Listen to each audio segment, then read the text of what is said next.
আজকে তোমাদের আমি রিলস বানালাম না, ভিডিও বানিয়ে তোমাদেরকে একটু দেখাই। এটা হচ্ছে গাঁদা গাছের সাইডে গাঁদা গাছ আছে,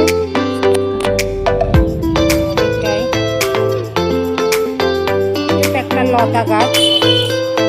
তারপরে এখানে আছে জবা গাছ। জবা গাছে এখনো সবে কুড়িয়ে এসেছে, গোলাপ গাছে গোলাপ এসেছে।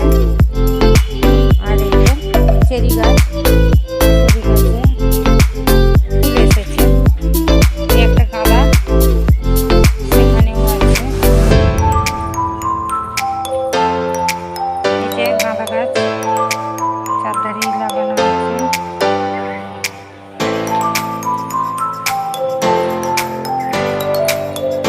উঠোনটার চারধারেই ফুল গাছ লাগানো হয়েছে।